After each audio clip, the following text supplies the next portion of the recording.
Good evening, everyone. I would like to call this evening's King's Board of Education work session to order. Mr. Morrow, would you please call the roll? Ms. Phillips, Ms. Groff, Ms. Cowan, Here. Mr. Belfrom, Here. Mr. Skrull. Here. Please join me in the Pledge of Allegiance.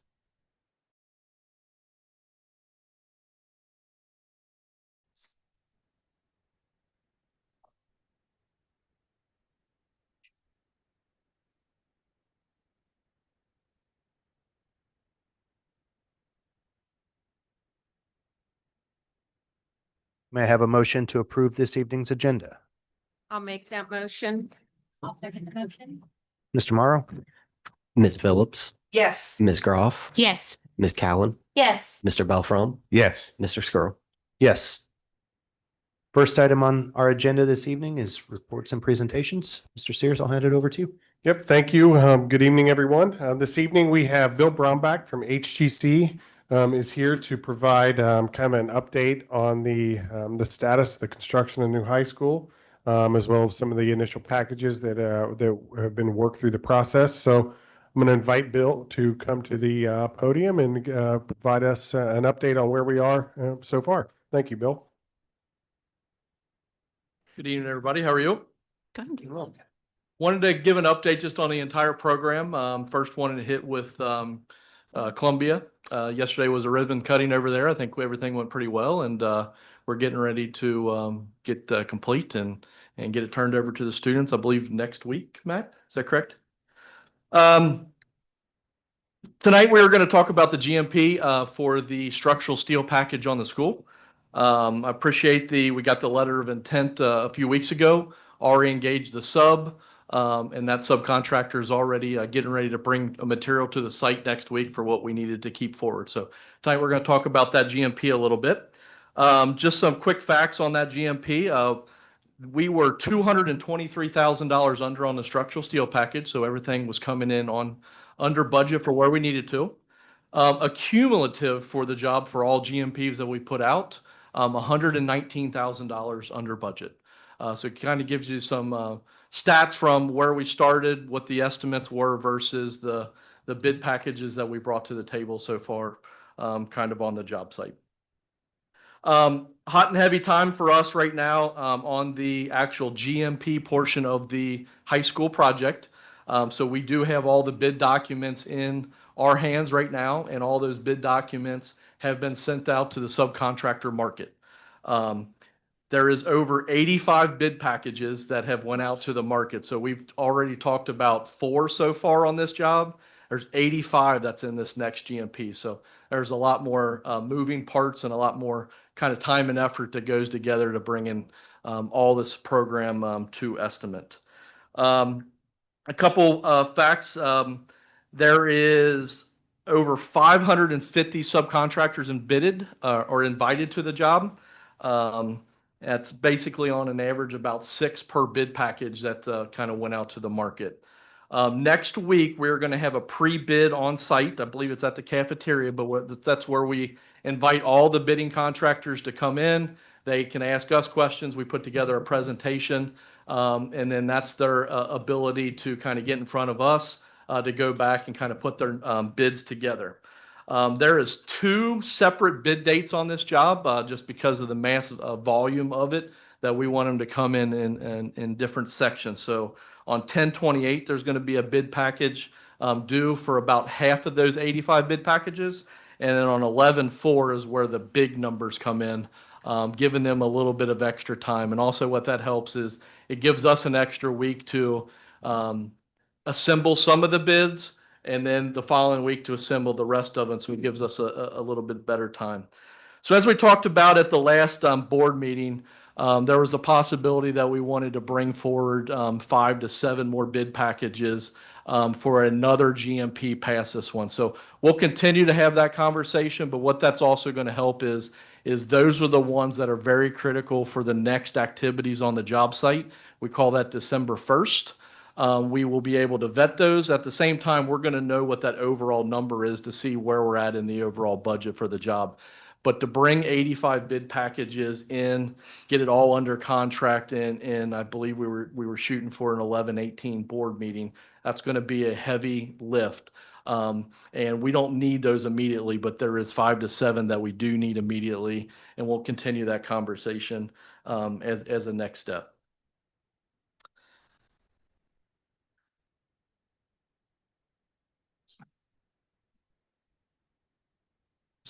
Bill, do you want to just remind everyone what GMP means and what that even stands for and what that process is? Sure. So we're a construction manager at risk. That's the contract that we have on the job. It's not what some other packages would be like a lump sum bidding process. So we're a construction manager at risk. A GMP is the guaranteed maximum price for us to execute that set of documents or that finite scope. So we've brought together some finite scopes. Really, the next package coming together is going to be the entire construction project. We were asking to bring forward a few of those. That way that we can get under contract and execute in lieu of bringing all 85 at once, which is going to be a little bit more of a heavy hit for what that is. I'm anticipating, though, that right around December 15th is when we'll have everything vetted and ready to bring to presentation. And I'm not sure what board meetings look like around that period of time, but that's kind of what I'm seeing as a higher level as dates and stuff like that right now.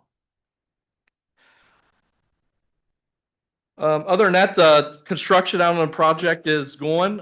Structural steel, we have some showing up next week, which is critical to our next activities. But we had our first big concrete pour late last week, which was a elevator stair shaft, which had about 125 yards of concrete in that one little area. And then they'll be spreading out to do footers and foundations.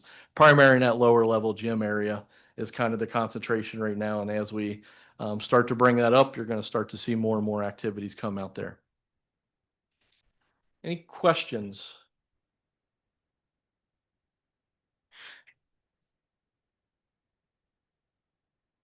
I don't have any questions, but Columbia looked amazing. Thank you. It was so fun to just watch the kids and how excited they are about that space. And I mean, that school has been crowded for so long. Like, just the thought of our orchestra having a room and not being scrunched on a stage, it's just exciting. Very That's exciting great. for No, the it's kids. a total team effort from the people that were on our team that executed the job to the designers. I mean, it took everybody to get that together to Mr. Lucky with decisions that needed to come forward. It takes a true team effort to get to that point. I do have a question on the structural steel bid where you said you're coming in 223,000 under budget. On typical jobs this size, is that an anomaly to be coming in this far under? On a $7 million package, that is actually a smaller percentage for what we see. I will say that there has been some volatility in the steel market, specifically when we were looking at this a while back.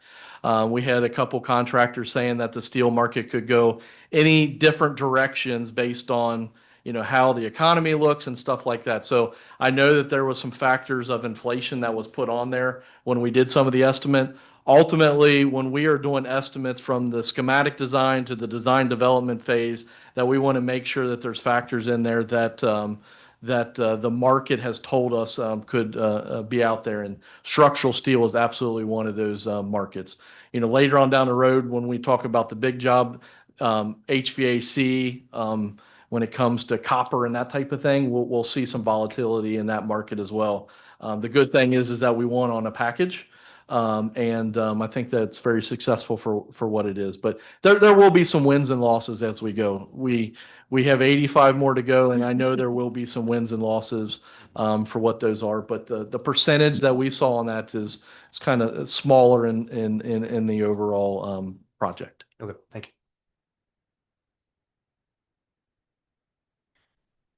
All right, well, I appreciate it. Thank you. Thank you.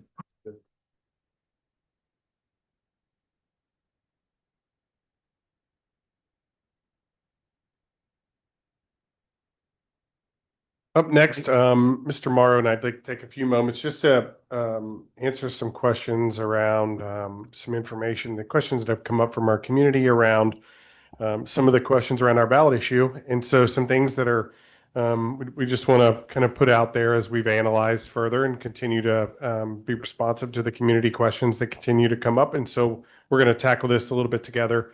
The first portion of this will be me. Earlier this year in March, we spent a considerable time at one of our board meetings, the March 11th board meeting. We spent a significant amount of time analyzing the enrollment, current, future enrollment, Kings. We've also analyzed some of our staffing and financial numbers associated with that. That was a fairly robust presentation where we analyzed and did a lot of comparisons. And so I would point to our community that if you are interested in how Kings compares from a lot of staffing information from a number of different variables, we have included that in March, but we've pulled out some things today and tonight for us to dive in a little bit more because that was based on 2023 information. That was the latest we have. It has been updated to 24. So we do have a little comparison.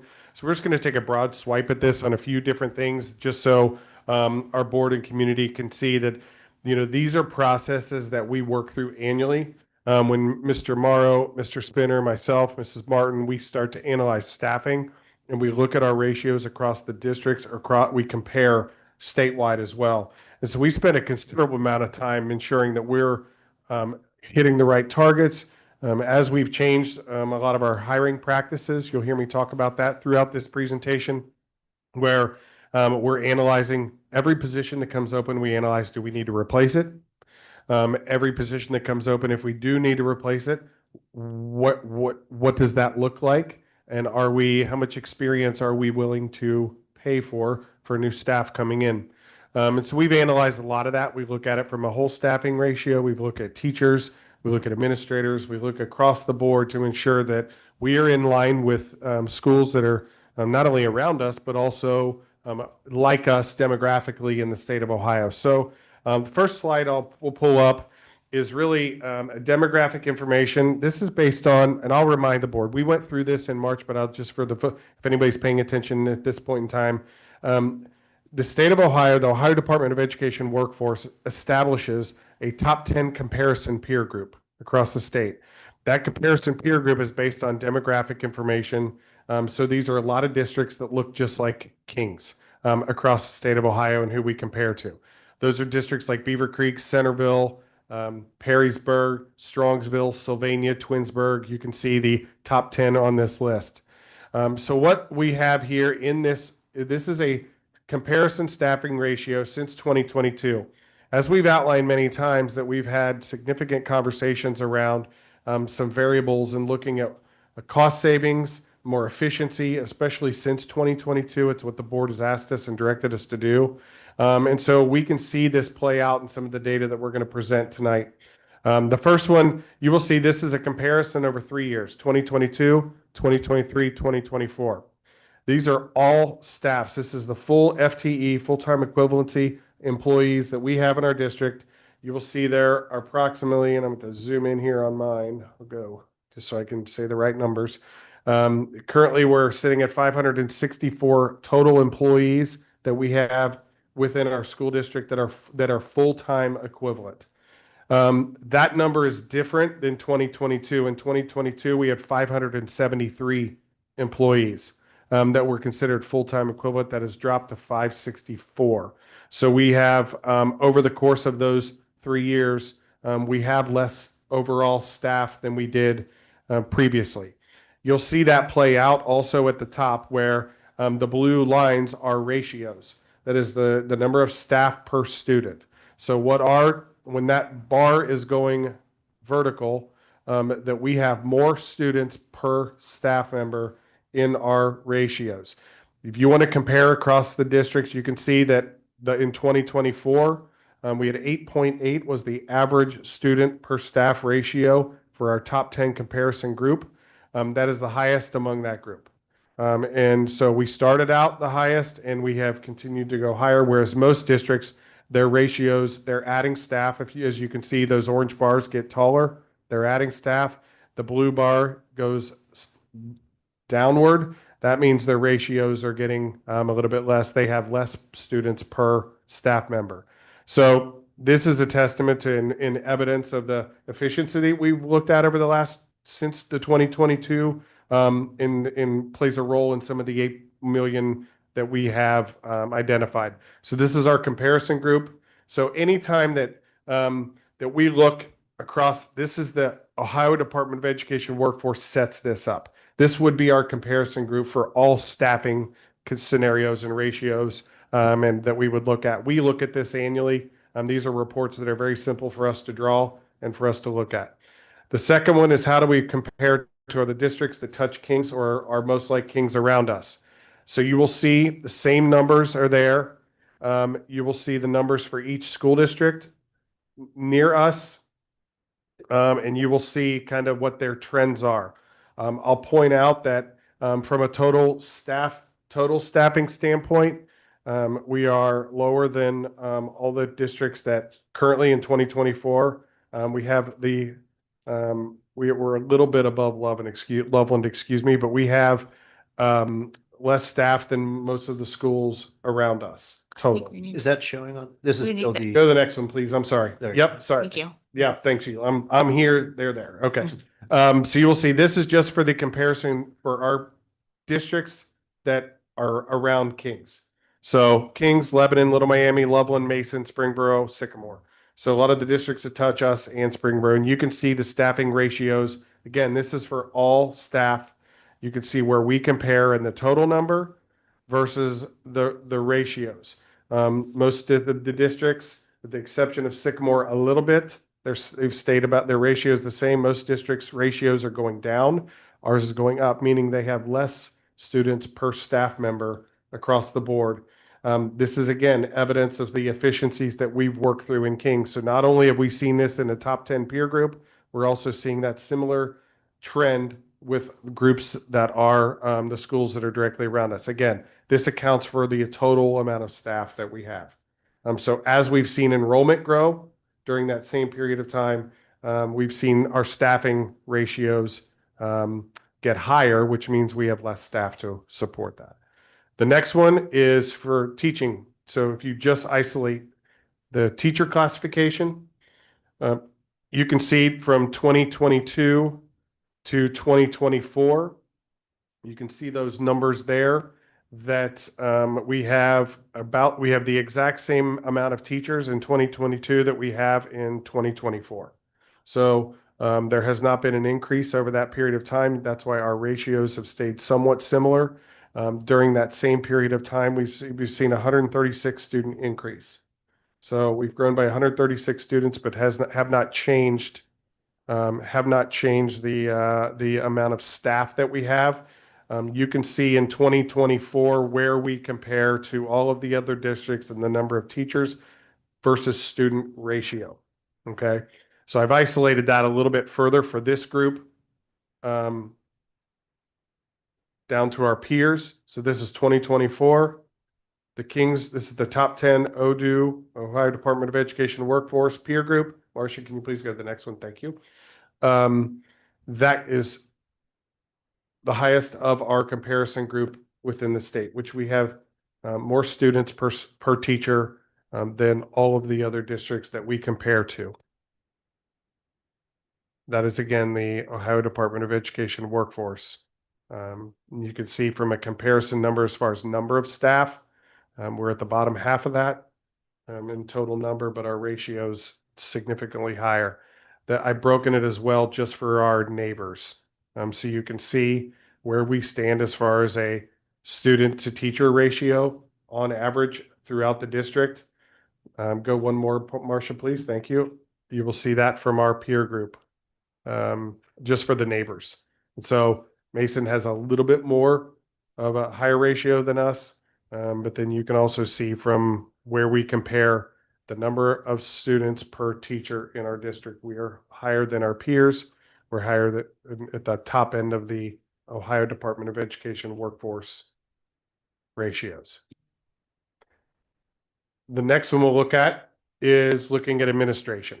The administration accounts for a number of different categories. What classifies administration? We have 26, what are considered 26 administrators in our district. That does not mean just principals and assistant principals. That includes directors, coordinators, et cetera. There's a number of factors there. So when you draw the comparison of, again, on a per pupil ratio of the number of administrators we have, I'm going to point out two things. So number one, so in 2024, we have less administrators in Kings than the other districts around us. So we are currently less than all of those districts in terms of number of administrators. And our ratio of the number of students per administrator is higher, meaning we're supporting more kids per administrator in the district than everyone, with the exception of Mason. That looks a little bit different, but they also have a significantly higher amount of administrators as well. So you can see from just a peer perspective where we compare on the number of administrators we have, and also we're operating on a much higher per pupil ratio than what our neighbor districts are. To do the same thing with our Ohio Department of Education workforce top 10 peers, we have the same thing. We're in the bottom of the half. We're in the bottom half of the orange bar, the bottom half and the number that we have compared to our peers in the state, but we're at the high end of the ratio, the number of students that our staff are supporting. Centerville's a little bit higher than us, and then the other top 10 are lower than us. So this speaks to answer some questions around how we're analyzing some of this work, and how we're consistently analyzing, are we staffed appropriately? Do we have the right amount of support for students? We went into a little deeper in March, but these are some big picture, broad stroke, when you look at total staff, the teaching staff, and the administration staff. And you can see that for over time, the work that we've done and the board has been vital to supporting some of those more efficient ratios that we have. And so we operate pretty lean. We're supporting a lot of students with fewer staff as we continue to grow. And so that's been an initiative for us, and that speaks to the hiring practices. When we look at the $8 million that we have saved, Mike will talk about this in a little bit as well. But you see evidence of what that looks like. Next slide, please. We're going to get a little bit of average teacher salary. So looking at the average teacher salary over 22, 23, 24, this is just compared to Kings for right now. For this, you'll see that's our average is approximately $73,000 is the average salary for teachers in Kings. You'll see that it looks a little different, but less than 1% change over that period of time.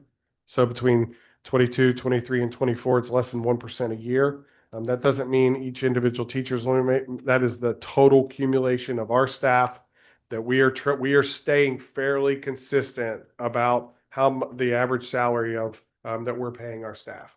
And so as we are cycling out and congratulating our folks into retirement, we're replacing them if possible and if necessary with folks that are at the other end of that salary schedule. So it's a fine balance on that, but it keeps the average salary a little bit different. We've had some questions on what is the King's average salary. We just want to see it over 3 years, and it's in the $70,000 range. But it's we try to keep that as close as you can to there's some consistency over those 3 years.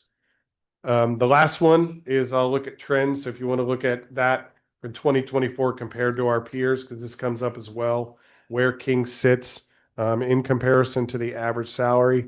I'll remind you that, even though the box next to King's has it looks a little bit different in terms of Mason, a lot of times salary is based on experience, and so doesn't mean every person's making that. It means those folks that have been teaching for a really long time. So that if you have a district that you have an older staff, they're going to make a little bit more.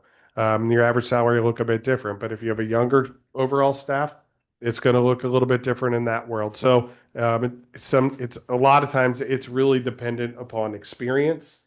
It's in not what. So as districts, if you see where Mason is currently, where you comparison to Kings, that they have an older staff because their exponential growth took place in the early 2000s, and so a lot of those folks are they're at that higher end of the spectrum because they're cycling out of their career. But you can just see from a comparison where we are middle of the pack. The last one I'll point out, and then I'll turn it over to Mr. Morrow, as part of our hiring practices, and this is some evidence on some of the things that we've done, because it's hard to quantify some of this. And so when we look at efficiencies, what we want to point out here is we've done a breakdown of the percentage of teachers in Kings with 0 to 4 years experience, 4 to 10 years experience, and 10 plus years experience. And so this is an interesting way to look at this, because since 2021, we have increased the percentage of teachers that are with 0 to 40 years experience.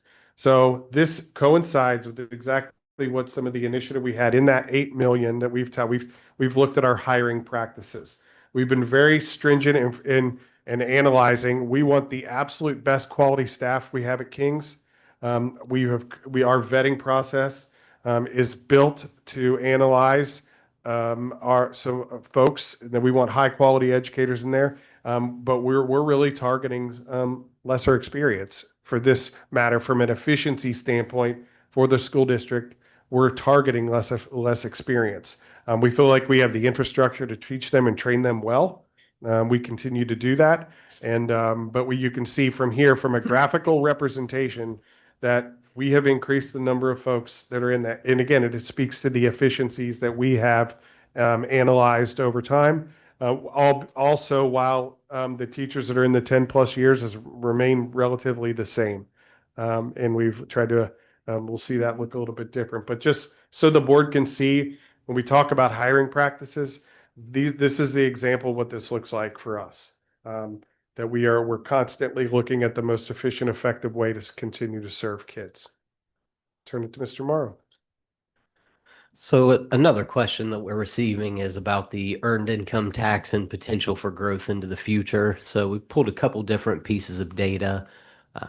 The first is a look back through 2004 that shows kind of that consistent growth in the average income in Kings over the past 20 years. There's some dips where things may go down a year or two, but overall consistent trend is year over year average incomes going up in Kings. And then in that little bottom right, we went back about as far as the Department of Taxation has this data. And it just shows kind of historical reference of what that average income in Kings has done over the years.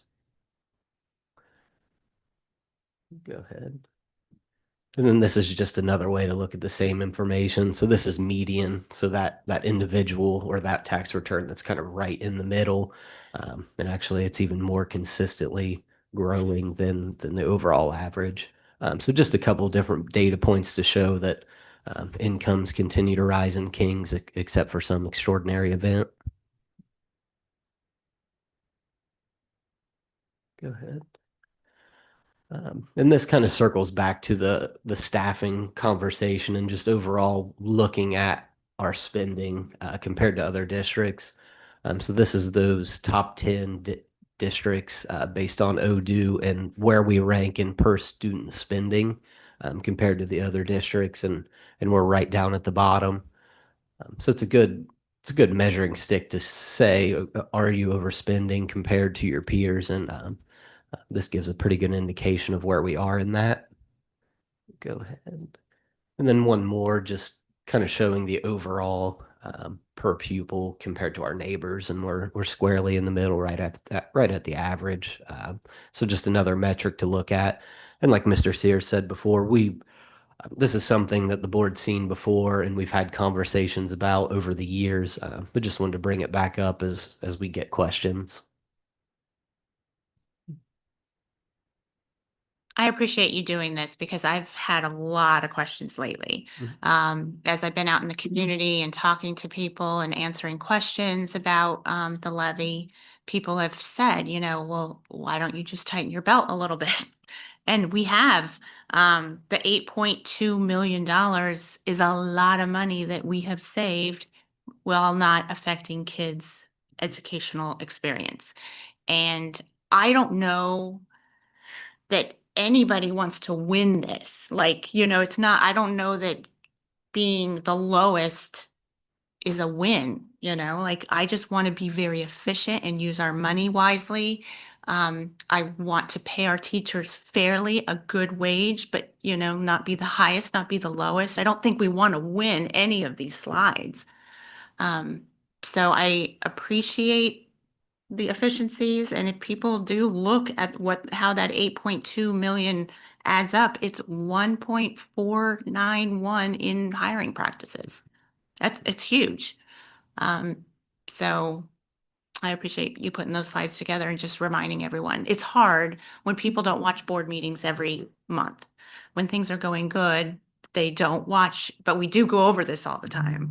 But I do think more people are kind of tuning in right now with everything going on, and it's good for them to be reminded.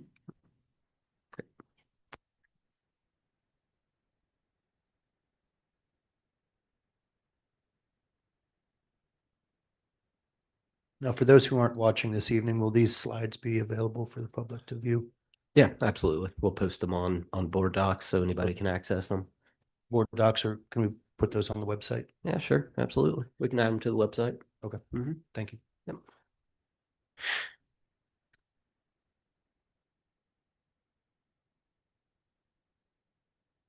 Would you mind bringing up the 8.2 million in savings just so that we can review that one more time? We'll get them. You're reading my mind. Yep.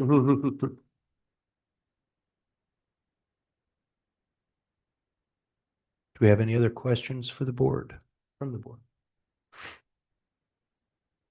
No? Thank you, Mr. Morrow. Thank you, Mr. Sears, for the presentations. Moving along, the next item we have on our agenda this evening are discussion items from the treasurer, Mr. Morrow. Thank you. So number 1 through 3 is the typical meeting minutes. Financial items number 4, this is the cash summary as well as checks and donations. Number 5, millage reduction resolution. So this is something that we've talked about as a board and administration for a few months now, and I've had conversations with the county auditor and our attorney about drafting a resolution that formally just solidifies all parts of the plan as far as if the ballot issue does pass, then just ensuring that it does go on the tax roll effective 1/1/26, and there's no doubt about it. And also that the 1 mil is the 1 mil. So our attorney is having to draft language because it's one of those things that we've dealt with throughout this whole process of we talk to our attorneys, we talk to the county, we talk to the state, and then everybody's trying to kind of come together and make it happen for us, because what we're asking isn't a boilerplate that they can just pull out of a file that they already have. They've got to actually draft legislation. So our attorney's working on that. So I put a placeholder here just to bring it up to the board and let them know that it's not forgotten, and it's getting worked on. I should have it for the meeting next week. And I'll send that to the board prior to, so everyone has a chance to take a look. Number 6 is the public records log. See, we've got a couple outstanding there. We'll work through those. And then number 7 is the financial forecast. Pull up the presentation if you could, Marcia. Actually, I sent you an email that's a PowerPoint if you could pull that up. But while this is on the screen, so twice a year we prepare a financial forecast for the district. It was formerly was a 5-year forecast. They've recently changed that at the state, and now it's a 4-year forecast technically that's called the financial forecast. I'm just speculating, but I'm assuming that they changed it from 5 to 4 because once you get out 5 years, there's just so much variability and so much changes at the state and the federal and everywhere that 5 years out is it's difficult to try to project that far. So I'm just speculating of why they would change it from a 5 to a 4 year. But I did want to point out there's a forecast report within board docs that's over 20 pages that goes line by line, super detailed. So I'll hit some of the big highlights and the big dollar amounts and the assumptions in the board and community presentation, but there's a document that lays everything out in great detail. So I kind of hit this first slide. We're looking at this fiscal year and then projecting 3 more. You'll see that all of the documents and everything I've done have stuck to the traditional 5-year. One, for consistency's sake, and two, it makes sense to carry forward all the discussions and the conversations we've had for the past year plus with the 5 year. But what's formally submitted to the state will only be 4 years. You can go ahead. So back to the 8.2 million in savings, belt tightening, I always say, or revenue generation. This is a graphic that's pulled directly from the treasurer's page of the website. There's a fiscal responsibility link. So I just pulled it off and stuck it in the presentation. It just lays out kind of line by line what the district board and administration's done to tighten the belt or find additional revenues. That 1.491 in hiring practices is a big one that stands out. Personnel savings plan, retire, rehire over $1.5 million. Both of those are ongoing things that we're continuing to work on. We've got tax incentive agreement reviews. We have abated and property and tax increment funding districts in our in Kings. So just making sure that all of our municipalities are doing what they need to do in that. Utility purchasing. This is being proactive and buying electricity and natural gas ahead of time when we work with our consultants and see an increase coming. Pretty nice savings on something we've all felt at home with utilities going up. Health insurance initiatives. This is a big one. We do an innovative health insurance strategy. We were actually the first school district that did this, and now it's kind of spreading throughout, especially Southwest Ohio. It's a benefit for us and a benefit for staff. It's a payment in lieu of benefits, and then also some help that we provide our employees with an outside company, and then building budget cuts the last 2 years, which they were flat before that. So we're really asking the buildings to do their share in all of this efficiencies. And then number one at the top, state funding advocacy. It's kind of a big bullet point and a big saying because it's something that we're doing constantly as a district. We're constantly talking to our representatives. We're a part of groups that talk constantly, all the way from Alliance, which is statewide, to Warren County, to just King's work alone. So I think it's important just to recognize that a lot of work's been done, including with a community group, to help make change. We can't take 100% credit for all the small wins that we've gotten, but I think it needs to recognize that it's something that requires a lot of work, and it's a big initiative from the board.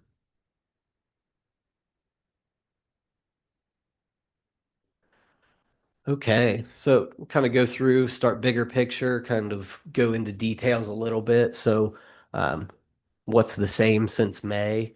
Our revenues are relatively flat. We'll get into those a little bit more. Rising personnel costs due to inflationary increases in benefit costs. Mr. Sears went through the staffing itself, but we're still seeing increases in staff's pay and also the cost for benefits. And then one of the biggest lines that we'll get into detail on are our purchase services, student-specific services, transportation, utilities kind of make up those. And you can see after a couple years at the beginning of the graph at the bottom, we saw pretty massive increases. So that's one of those things that we're keeping our eye on, and we'll get into a little more detail. Go ahead. So what has changed? Very little big picture. We're looking similar in that our revenues aren't keeping up with our expenses. We've had that discussion many times with the board and in community events. But we did see a couple wins. So state funding, we got confirmation last Friday that we did qualify and are receiving a performance supplement for our report card performance, and then also an enrollment growth supplement, which was new this year. So the state's basically recognizing that you are a growing district, so you need some additional assistance. So we got those couple wins, which are fantastic. But the kind of flip side of that is that the state's actual formula itself is giving us less. So the state's formula is giving us less, but we're getting propped up by these other things. So hey, we'll take the win, but it's still disheartening to see that the formula continues to give Kings less overall. But we'll take the performance and enrollment bonuses in the short term. And state reimbursement for student-specific costs. This is another revenue generation that's gone up. So our teaching and learning department does a great job of working on this and maximizing what we get back for those high-cost services that we provide sometimes in some situations. So you'll see if you look kind of year over year, our expenses are pretty close to where we had them last year, but we did see a couple bumps in revenue that have changed the picture a little bit, but not the overall trend. Slow down on purchase service cost. This is one of those I said we'll get into, but basically I couldn't project these going up as high as they did.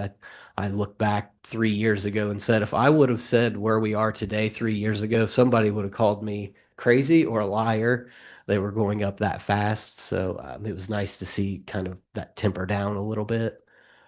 And then also health insurance. We saw the biggest renewal we've seen in years in 2026. So it's about to go into effect, 8.3%. And all indications say we're going to be in that world again for 2027 after we had a few great years. So we'll kind of go through the biggest lines, just a little more granular detail. So this is our property taxes. On the right-hand side is our estimated receipts from property taxes year over year. So we see 8% growth over a 5-year period. It's not nothing, but it's not substantial. This goes back to our voted levies not getting those inflationary increases. So you can see in tax year 24, Kings went from $1.2 billion in value to 1.5. And we saw very little revenue increases.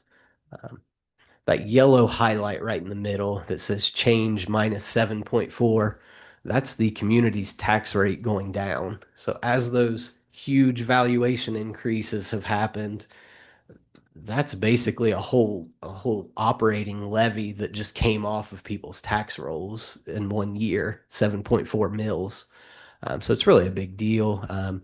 Residents did see a small increase in taxes due to this and due to the bond issue, but really most of that was tempered off by us just not collecting more. So I think that's important to point out and important for people to see that that's what's really happening. Your tax rate that you're being taxed is actually going down as your value goes up. That 7.4 mils is nearly $1,000 for the average home in Kings. So if it wasn't for those reduction factors that hurt our revenue, then the average home's property tax would have went up almost $1,000. So important to point out. Go ahead. State funding, pretty much touched on this above, but the graph on the right just shows how we keep getting further onto the guarantee, which is an artificial floor that the state set. So basically they say, we're not going to give you less than you got in 2021.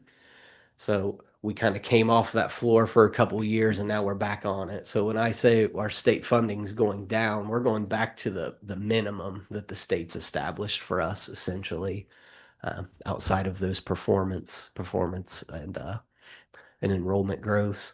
And that's just because we continue to be a thriving, wealthy, in comparison, school district. They say the formula says that the community can pay for their own school rather than us. So, and I put uncertain future at the bottom. There's a lot happening. I know Mr. Belfrom always does a nice job of talking about all the things in his legislative update, but a lot going on in Columbus. So more to come on that. Go ahead. Personnel, this is our biggest expense, of course. Mr. Sears says we're people business. So within the forecast, we've built in 2 additional teachers annually to help offset enrollment growth. Our staff, like teaching staff across the state, receives raises with experience. And then also we have negotiated agreements that outline what those raises are on top of experience. And then we also have insurance, the other biggie. So as I said, 26 and 27 looking pretty ugly, had about a 12% overall. And then I'm hopeful that we can start trending back towards kind of where we've been the last few years. And then purchase service, this is call it the wild card of everything. I already had some commentary on this, but this is one of those expense categories that we don't have a lot of control over. We can control over how many staff we add. We have some level of control over raises and some level of control over insurance, but in this category, we just have to ride it out or do what we can to sustain any increases. But you can see student specific services have remained high. We saw a 1 year reprieve last year, projecting that to go back up closer to what our historical averages have been. Transportation, we did the RFQ asking companies to bid for our services, and Peterman won out handily. But that still cost us a 10% 1 year increase and then a 3% year over year after that. And then utilities, I mentioned that we've done a lot of great work in trying to offset some of those increases, but we're feeling it the same way other businesses and houses are. So those are kind of the main assumptions that I've built into the forecast. So put all that together, and this is what ends up coming out. Well, preface, I didn't put the line between the 28 and 29. That was within the report itself, but that's kind of that artificial break off period where once you start getting out in 29 and 30, there's a lot more volatility and a lot more uncertainty. So that line's kind of fitting. But we had some wins and we'll absolutely take those all day, but it didn't change the overall trend of our revenues remaining relatively flat while expenses continuing to rise. Okay. And then we had a request to, updated forecast. Let's lay over the current issue 10 that is on the ballot. So we took the forecast as presented, added in the 1 mil property tax reduction effective January 1, 26, and then laid over the 1% earned income tax. So the 1% earned income tax is a little tricky and not 100% straightforward. So there's a few moving parts. For one, we're using the state is using technically, they created our estimate for what the earned income tax is going to bring in, but they're using data from 2022. So we use their number, but we know that there's probably some volatility in that. Also, there's how much is it going to grow over time? So, and also, when do we start actually seeing the money come in from that? Because there's a time lag of when withholdings happen out of residents' paychecks, and then that all money ultimately turns around and comes to us either through employer withholdings or tax returns. So I'm relying on our forecasting software and their modeling. So they do this for hundreds of schools across the state as far as doing their forecasting. They've seen districts pass an income tax, and then they've analyzed what is that ramp up period for collections? What is that percentage that's typically collecting over what the state has estimated? So I'm relying on them to kind of chart out what our collections are going to look like over the next 4 to 5 years. The growth factor that they use is between 3 and 4%, which seems reasonable just based on our history. And then the real other piece is that timing of when we actually start to see it. So they're the experts in this world, and they've done this analysis. So I've simulated the earned income tax as presented from the state and then laid it into the forecast. Couple points. 29, 30, as I said, a lot more volatility when you get out that far. Um, and also, that's really the big thing. Oh, and obviously the continued not needing to be on the ballot within the forecast, if the ballot issue is successful. It's the other big piece that the board looked at when this was ultimately approved in the summer, to be put on the ballot. So we don't have a crystal ball. We don't know exactly what incomes are going to do. But we, based upon the last slide you had with incomes, Yep. you have that still? We can see that historically incomes have risen Correct. in Kings. Correct. Is that slide Kings or is that slide Ohio? That slide is King specific. Okay. I'm sorry, I'm asking you to go so far back. Go forward a few. Is it down? Yeah. Forward. Keep going. Right there. There we go. Okay. Yeah, so this is the back to 2004. So basically a 20-year period showing that growth over time. Okay. And like you said, there can be a year that could dip, but for the most part, they go up.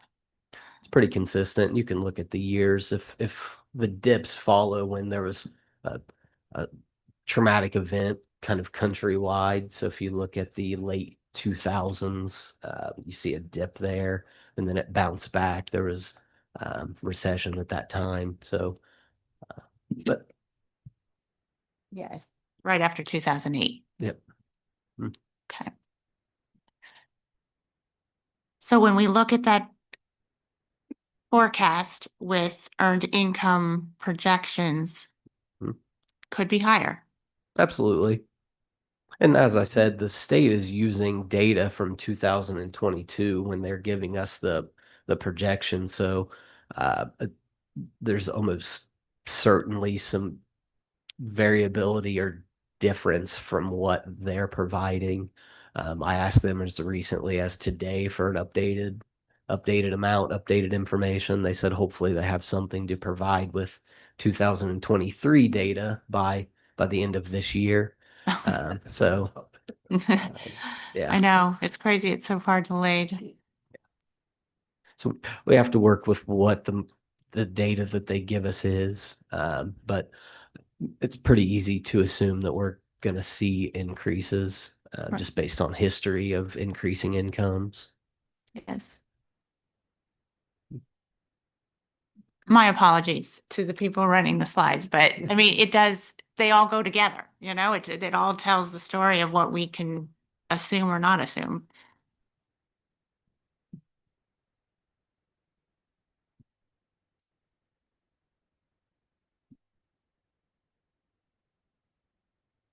Forecast. Yeah, one more.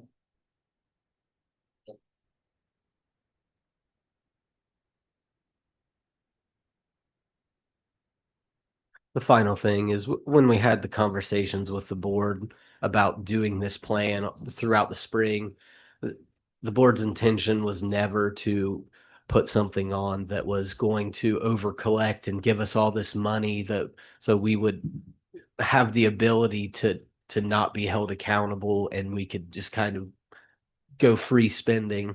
The plan was to get what the district needs to sustain the forecast, give ourselves inflationary growth, so we have a chance of revenues continuing to rise as our expenses rise.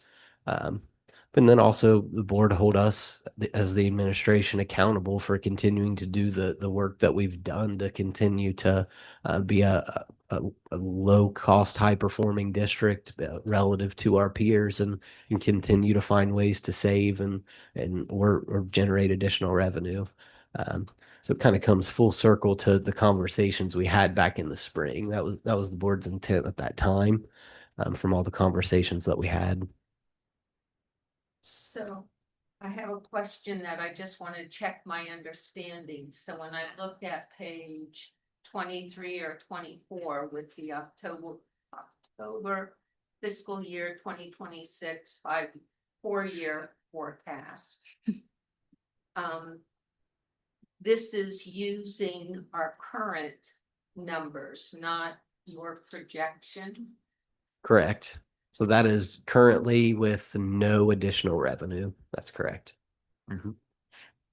And you've done that because you don't know, or this is what you are supposed to do, or? So this is based on the best information we have today. And as of today, we don't have additional revenue in King, so I can't make an assumption that we do have that. So I have to submit with best information available. So if the levy passes, then you'd update the 5-year, 4-year forecast. Absolutely. If it doesn't pass, you would have to update it once Mhm. cuts are determined. Yep. So it's a great question. So if the issue on the ballot does pass, then there would be an updated forecast with updated assumptions, and we would go back through and discuss all of those assumptions, and a new report would be filed. If it doesn't, and I'll be getting this phone call anyway, the state of Ohio will be reaching out to ask us, so what's the plan? I expect to get that call anyway, any day now. But the board and administration will work with the state to come up with what the plan looks like to shore up our finances going forward, including the reduction discussions. Mhm. Thank you. Yep.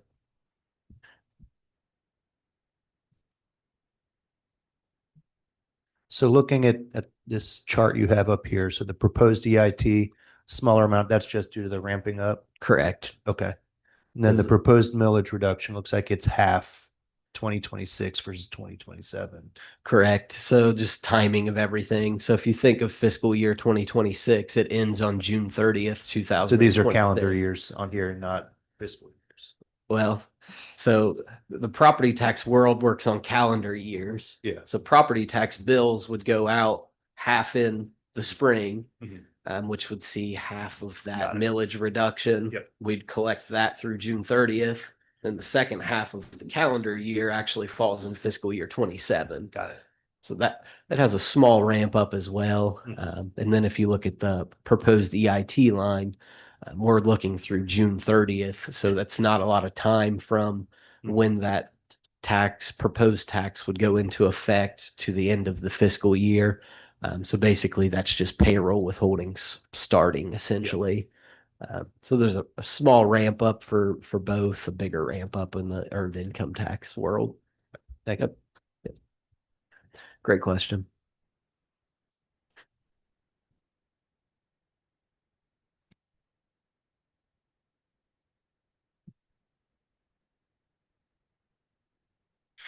So then tonight this roll call we're taking is just on this financial forecast, correct? That's correct. Okay. So along with the state changing the 5 to 4 years, they've also changed the due date from the end of November to tomorrow. So without asking the board to have a special meeting to review this publicly, I put it on for tonight's approval so we can submit.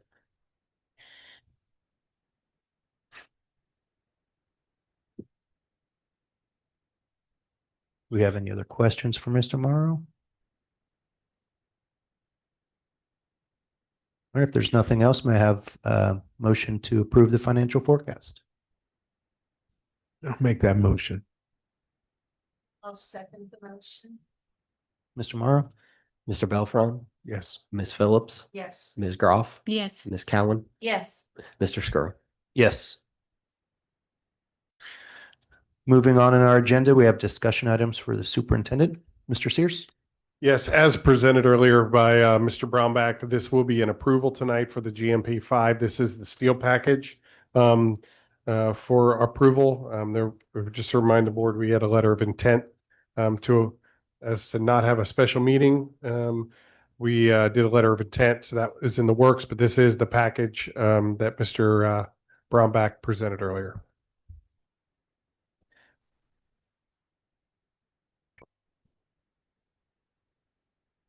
And this is the package that came in $223,000 under budget. Yes. Just wanted to clarify that. Any questions from the board? May I have a motion to approve the new high school GMP 5? I'll make that motion. I'll second the motion. Mr. Morrow? Ms. Cowan, Yes. Ms. Groff, Yes. Ms. Phillips, Yes. Mr. Belfrom, Yes. Mr. Skrull. Yes. Moving on, we have discussion items, Assistant Superintendent, HR Business. Mr. Spinner. Thank you, President Skrull, Kings Board of Education. 7 items under our section this evening. The first 3 I will discuss before passing it along to Mr. Lucky. The first up are personnel items. There are 4 retirements on our personnel sheet this evening and next week that I would like to point out to our Board of Education. First up, Maria Dickman has been a steady presence at Columbia Intermediate School, where she has supported both students and middle level education. Her contributions to the CIS community are truly appreciated. Linda Hare has served as a language arts teacher and student advisor at Kings Junior High School, bringing experience and dedication to students both in and outside the classroom. We're grateful for the impact she has made throughout her career at the middle level. Rick Krebs has played an important role at Kings High School as both a teacher and coach. His support of students in the classroom and on the field has left a lasting impression. And last but certainly not least, as a high school counselor, Heidi Murray has helped guide students. Her thoughtful support over the years has been valued by students, families, and staff alike. Together, these 4 individuals represent over 100 years Wow. of service to education and to the Kings local school district. We thank each of them for the difference they've made and wish them all the best in what is next. And we look forward to the rest of the year with them as well. We still have 3/4 of the way to go. So congratulations to those 4 staff members. That blue line is gonna go down. But That's a lot of years of service. certainly they will be missed. Second item is our first reading of board policies to be adopted this quarter. Met with our Neola representative, Dr. Norm Burkhart, earlier this month to review policy updates for this quarter. 37 policies are scheduled for a first reading tonight and a second reading next week. All but one, policy 6109, are revisions or replacements of previously adopted policies. Policy 6109 is a new policy that authorizes the district to accept credit card payments and outlines strict security, compliance, and breach response protocols to protect cardholder data. Most of the proposed changes involve updates in language or terminology and reflect modifications to state or federal law, including changes to Ohio Revised Code, some dating back as far as 2000. Item number 3. This may look familiar, as this is something we recommended to the board back in May. This is an annual review that we must perform. We recommend the board adopt the Ohio Department of Education and Workforce's updated 2025 special education model policies to meet legal requirements for educating students with disabilities. These policies offer helpful guidance, but the district is still responsible for following all state and federal laws. Adoption, as I stated, is required each year, and once approved, our Director of Pupil Personnel, Lorraine Hartke, will notify the state. Thank you. Mr. Lucky. Mr. Spinner. Item number 4 on the list is new high school site services. This is a contract between Kings and CEC to help with the permitting process on the south property. Number 5 is a change order for Columbia. It's an actual credit we were able to capture on the tail end of the job. So that's a good number on the end of the Columbia project. And I'll present, once we get through the opening of Columbia, this weekend with our fall break. We're actually able to do a couple processes with our HVAC system, bring on our ice tanks for efficiency. We're in a heat exchanger, as well as our controls programming while the teachers and students are out. So there's still a few things to be done there, but I'll present kind of a total finished product of the Columbia as we move in, bottom line wise, change order wise, and how all that played out. Number 6 is a couple change orders for the high school. To piggyback off of what Bill presented tonight, Mr. Sears, you'll see in the front end of the high school, it's such a massive project that we're phasing it in. So you'll see some change orders for items in there for the foundation and steel modifications. So we roll out, you'll get, an estimate. And then we'll make changes through the process to fine tune and really, we're way into the weeds at this point with the high school. So some of these change orders that you'll see, cammering for the SIP liner of the sewer, that's morphed into growing that sewer capacity. So some of these change orders that we'll see on the front end are because we were so far in front to keep our schedule and to drive the timing to get the high school done in time. Some of these changes are coming back of changes that we're tweaking. It's not really no fault of anyone's that the change order happens. It's just timing. So we're trying to capture as much good weather as we can. So things have tweaked as we've changed little fine tuning things in the building from a steel perspective. So it'll all play out in the end, but in the front, anytime I see a change order, I cringe. So that's just normal behavior. But some of these things we'll just deal with because we're able to start. If we were to wait, get the whole package complete and do it at the end, we'd just be waiting another 6-7 months to get started. So we're able to capture this good weather by doing it this way. And then there's one, number 7 is there's an additional family that put in for payment in lieu of transportation. So you'll see that highlighted on that list. I have a question on the liner camera. Yes. Is that like if my pipe at home, my plumbing that sits out in my front yard or the side of it, if I want to make sure it's clear, is that what this does?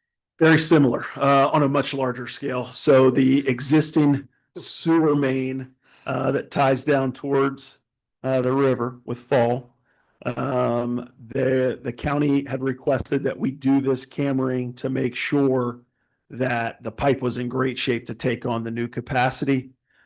As that process took place, we've actually gone to upsizing the pipe to we won't have to SIP line the line. So we've avoided that with updating the line. That way we all feel better about the capacity of the sewage. No one wants to deal with a sewer main line that doesn't have the capacity that's necessary. So we've worked through that process with that Camry.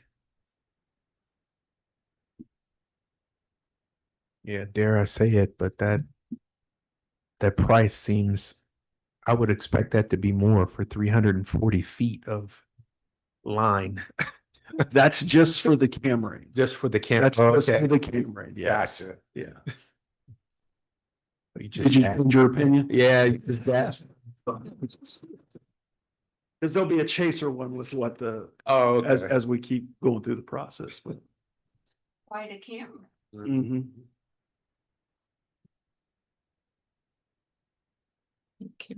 I have a question going back to the policies, Mr. Spinner.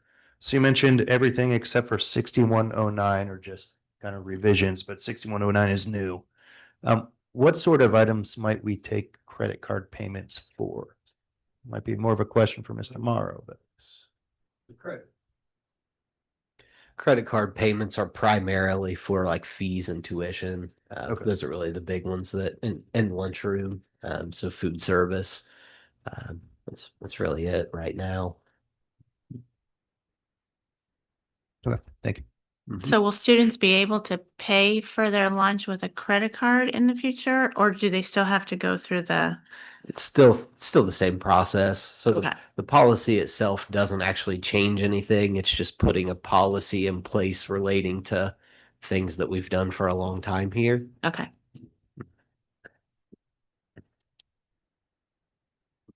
Before we move into this, I'll just let the board know last night at the City Mason Planning Commission, they waived $122,000 of permitting fees for us to access the south property that is actually in the city of Mason.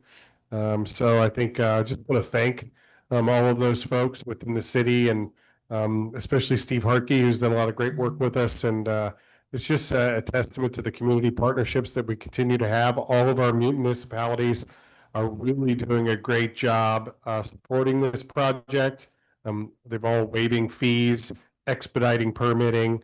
So we're really fortunate for the relationships that we have and the partnership with the city of Mason for the South property development. So they've been very supportive so far with some variances that have been approved, and now they've waived $122,000 of associated permitting fees, which is a big number for us. So we just wanted to publicly thank the city of Mason for their partnership. Yeah, that's great. Now, was that money originally in the bond money? Yeah. Matt, you, That's correct. yeah. So we have basically a separate line within all of the budgeting that's pays for like testing and permitting and all those things. So when something like this happens, when our municipality friends are this generous, then that money can move from out of the permitting line into actually giving something that's great for kids. So it's a great win. Thank you, City of Mason. Very much. So.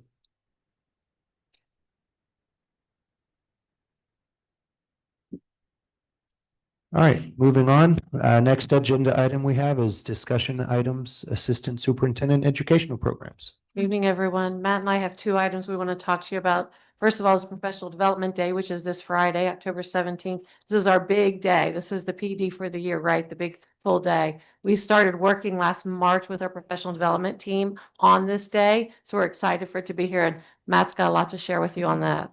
The second thing that Matt will talk to you about is our Business Advisory Council. We're actually doing a bit of a change this year with Business Advisory that we wanted to share with you, and then the process we're going to take around it and bring it back to you in November. So we've got two items that Matt's going to share more on. Sina. So this document just kind of brings to fruition our plan for our Friday Professional Development Day. As Dana said, our PD team started really fleshing out last March exactly what we were going to do. Of course, we work with all of our teachers around strengthening our district initiatives and bringing those to life in the classrooms with our students. And so this plan helps, of course, to support that. The instructional coaching team really helped us to take the lead to get to this format and to plan all of the details. So we're not going to look at all of these. You can look at all of them because I think the link that you have in your agenda kind of gives a nice picture. But Marcia, if you just want to pick one, like social studies or science, I'll go through this. So what we've done is we've tried to make it easy on the staff to just kind of self-identify how they're going to be spending their day. So as a social studies teacher, I can look to see between 8 and 3 on Friday, what exactly am I going to be working on? And so you can kind of see that with all of our science, social studies, our STEAM teams, our fine arts, PE, all of those teachers are going to be working in 4 main buckets over the course of the day. So they'll be spending some time working around content literacy and how reading and writing looks in all of their classrooms, even fine arts and phys ed. They'll be spending some time with data and how they use data to inform instruction in their classrooms. We'll be doing some work around artificial intelligence. You guys have allowed us to speak to you about what that has looked like in our district and the work that we've done with teachers. So we'll be formally rolling out Magic School, which is an AI tool that we're using with everyone so they can kind of learn specifically about that and the 80+ individual tools that are available to them. to help with instruction. And then finally, personalized learning is one of our goals that we've had over the last 3 years that we're just continuing to scale. So those are the big buckets of content that our teachers will be experiencing on Friday. Excited to kind of engage in conversations with all of them then. Any questions on that?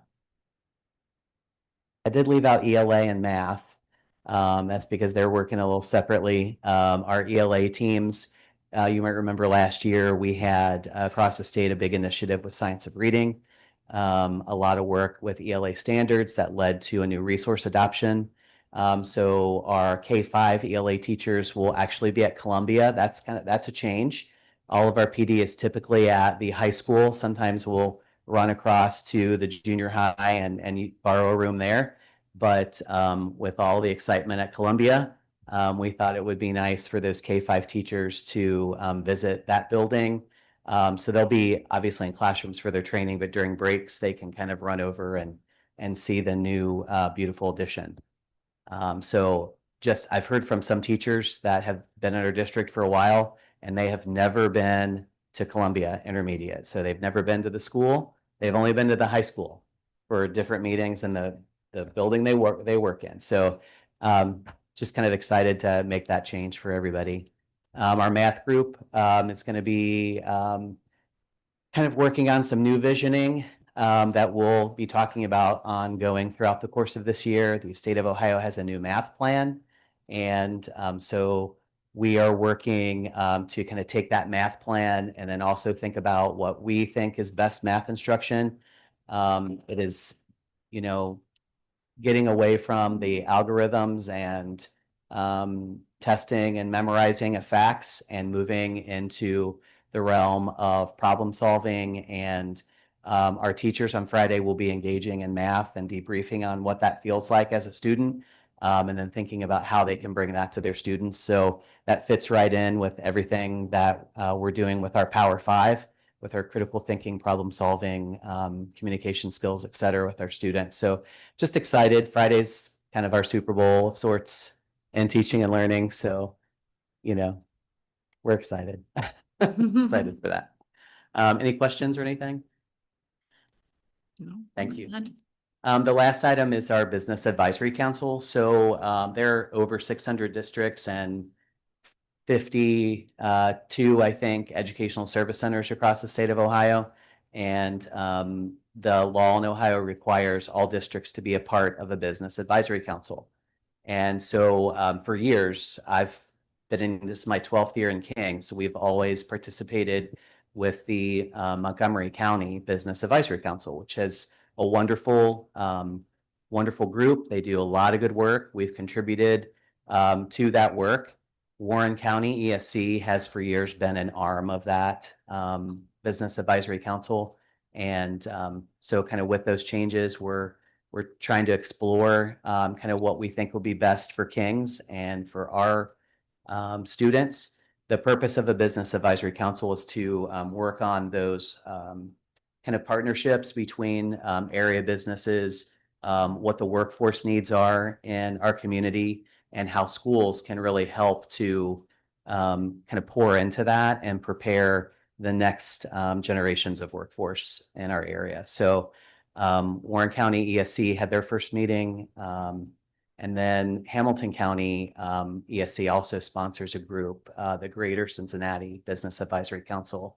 And so kind of our process is we want to have some discussion with our teaching and learning group next week on Friday, and then in November, likely kind of broaden that conversation and make a recommendation to the board of what we'd like to do and kind of formally select which group that we'd like to be a part of. So looking forward to that as well.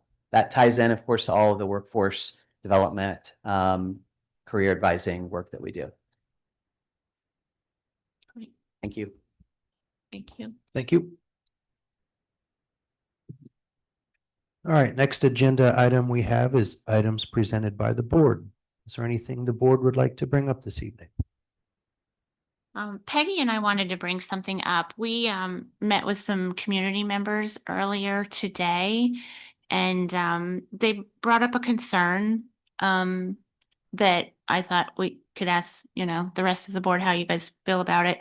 But last month at public participation, they thought that it was unfair to have to state their address, and that it could bring attention to their home in some negative way, possibly.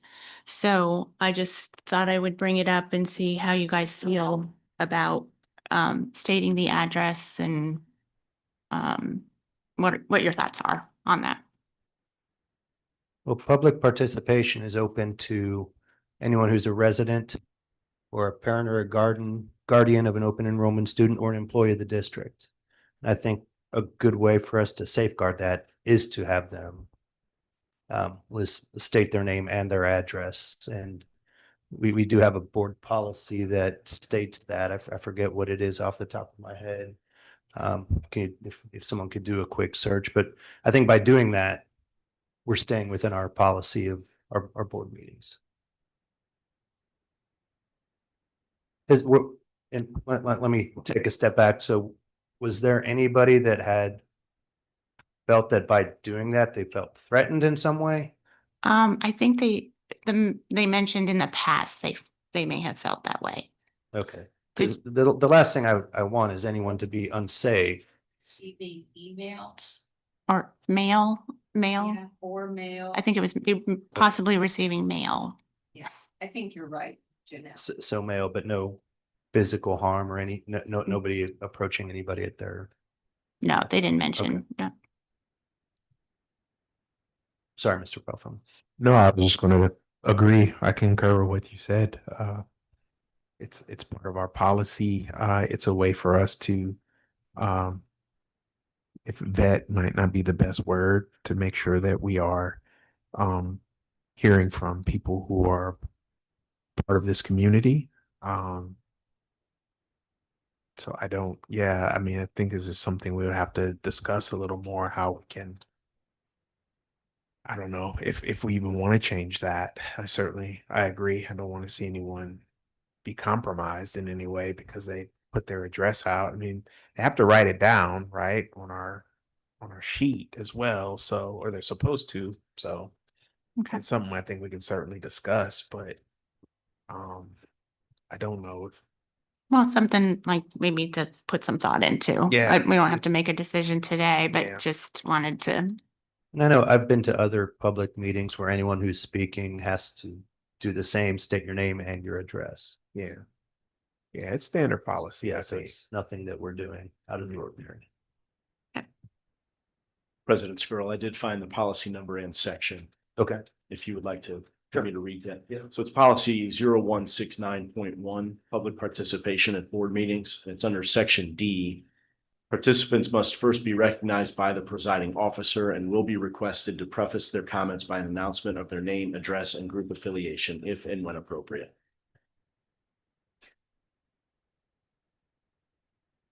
Well, if it's policy, then that makes sense. Okay. Would there be any interest in changing that or keep it as is? Again, just if there's any, we're not doing anything tonight, just wanted to get everybody's input.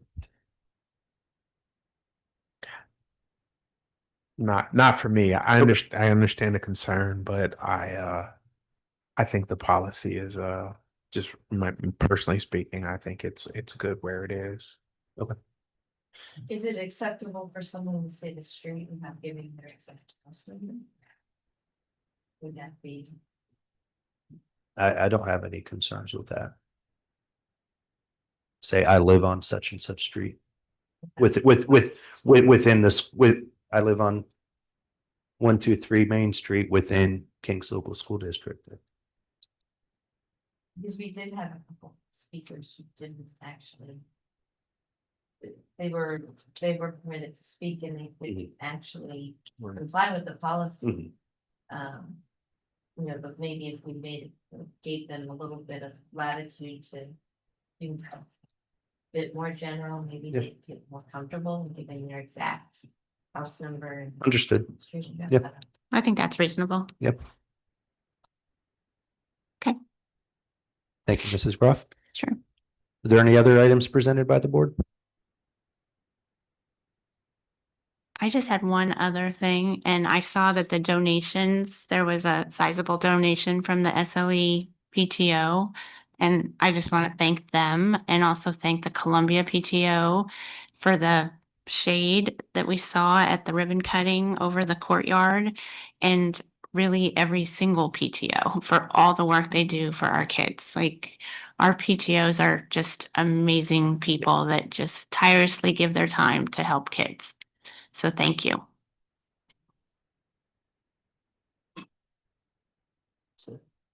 I second that. Okay, next item on our agenda we have is executive session. We're about to enter into executive session for the following purpose: to consider the employment, discipline, or compensation of a public employee or official. May I have a motion to enter into executive session? I'll make that motion. Second, Mr. Morrow? Mr. Belfrom, Yes. Ms. Phillips, yes. Ms. Cowan, Yes. Ms. Groff, Yes. Mr. Skrull. Yes. Thank you for coming out.